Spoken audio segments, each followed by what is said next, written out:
when you say the word etiquette, oftentimes it conjures up different, I don't know, it's stuffiness or pretentiousness. Yes, and etiquette exactly. and etiquette is not that. In fact, etiquette is just the opposite of that. But I have had clients tell me, let's not call it an etiquette seminar because of that word. Well, first of all, let me say the U.S. is, contrary to what's going on in the media today, the U.S. is a very friendly place. It really is. Americans in general are extremely friendly. Have you been to the U.S.? Yes. Okay, California, so you know, West Coast, yes. If you get off of a plane and you look like you don't know where you're going, an American will actually stop and say, "Do you need help?" Correct. I mean, that's just how most of us are.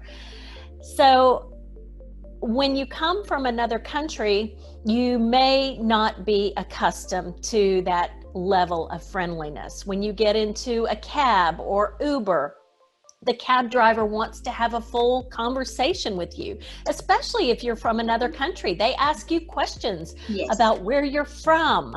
They ask you sometimes personal questions that you might not be comfortable asking. In the US, we're very comfortable asking people, are you married? Do you have children? Yes. That is not an acceptable question to ask everybody. Or our first question we're going to ask is, what do you do? What do you do? We're curious. We want to know what line of work you're in. It's not, and oftentimes we'll say, how are you? We don't really mean, how are you? We really, I don't want to sound blunt, but we really just, that's a phrase that we use. That's a phrase. Yeah, how are you? That's a phrase indeed. That's a good example. Yes. So I think people from other countries have to get used to our level of friendliness here. But having said that, if you're doing business in the US, we can be very blunt, almost to the point where it's borderline rude, because we oftentimes say what we think without, and this is poor etiquette, without thinking about how this person feels. We'll say what's on the top of our mind without thinking it through. We're not comfortable with silence. We like to talk all the time. We're great talkers and poor listeners. So Americans are not comfortable with silence. So for an American to stop and listen for any extended period of time, it's quite unusual. So in my etiquette courses, I teach people the art of listening, because when you are not talking, you can listen for clues of what this person is really saying. So, I mean, I could go on and tell you more about Americans, but I think that's the main point that I want to get across, is that Americans, for the most part, are very friendly. A beautiful tip. Thank you so much. That was very clear.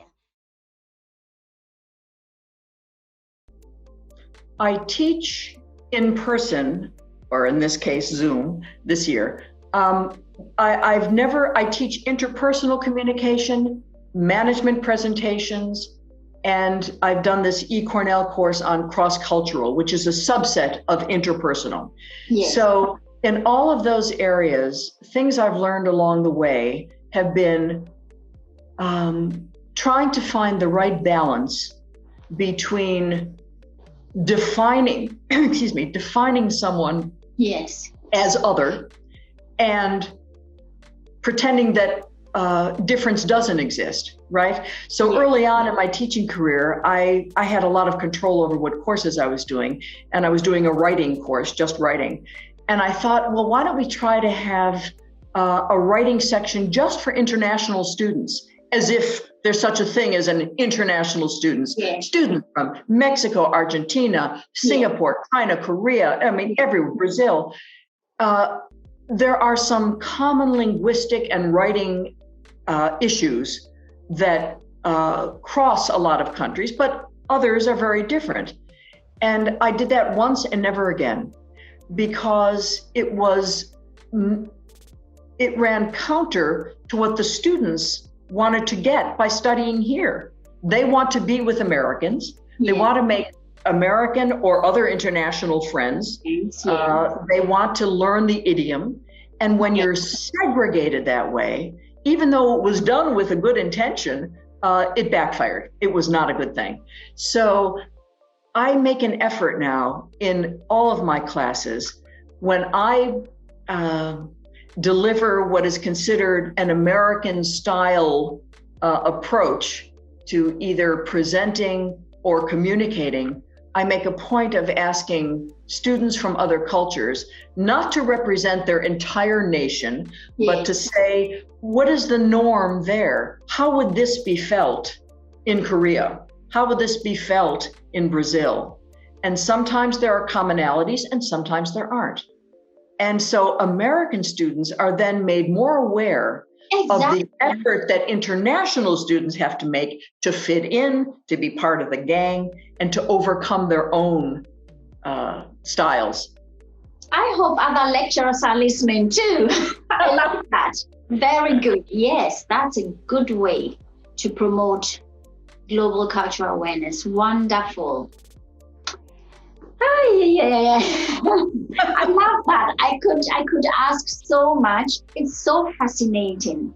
It's so fascinating. You ask wonderful questions. I must say, it's really a pleasure to discuss this with you. I don't have a chance to do that.